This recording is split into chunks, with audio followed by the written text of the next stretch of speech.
Victor's original tape to the Phoenix laboratory of renowned image analyst Jim Dilettoso. Using the most up-to-date digital technology, Dilettoso tried to determine the tape's authenticity. I've been exploring, looking at different aspects of the image itself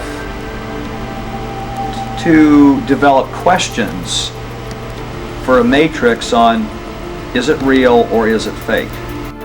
I grabbed a frame in the computer and we're outputting it now in digital format, and you can see that we have an absolutely solid picture. What we've done is taken the picture and moved it over so that we can look at the information that's in between the frames.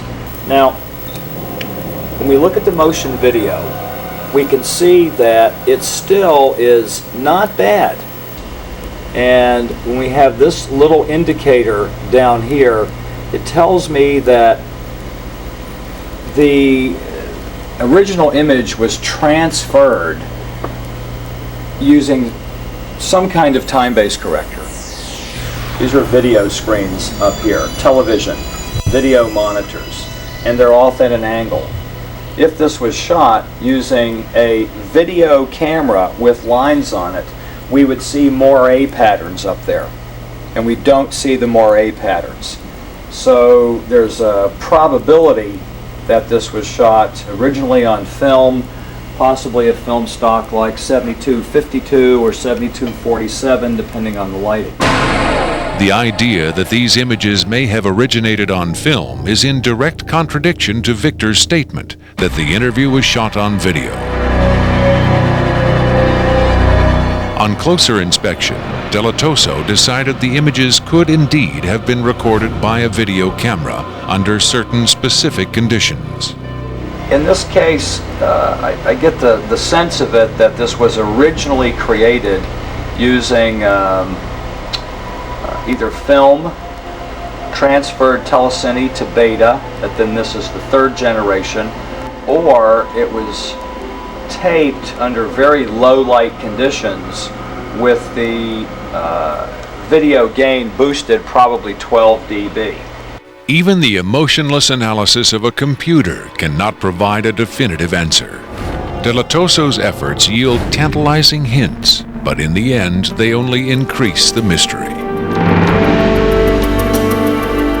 One of the key things about this creature are its eyes. Like the other experts, video analyst Jim Dilettoso was emotionally affected by what he saw. He took the tape very seriously and offered this personal opinion. If someone faked this, I don't like these people. I think it's a bad thing for people to do, because if extraterrestrials come here, it's an incredibly important thing to understand who they are and why are they coming here. If this is not faked, I think we've got a glimpse here of a sense of communication with someone who came from a long distance away. When asked his opinion of the alien interview, Adair was careful to answer only in terms of his own experiences.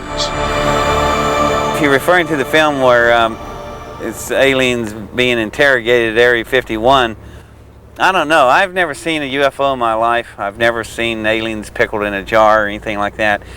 But I know I saw an engine that wasn't from our terrestrial technology. If you look at an engine like that, it came out of a craft. If it come out of a craft, then that craft has occupants. So it's very logical to assume then that those occupants could still be here and they could be interrogating them, or they could have downed another craft since 1971. Makeup artist John Criswell has provided special effects creatures for many Hollywood motion pictures and television shows, such as Spaced Invaders and Babylon 5.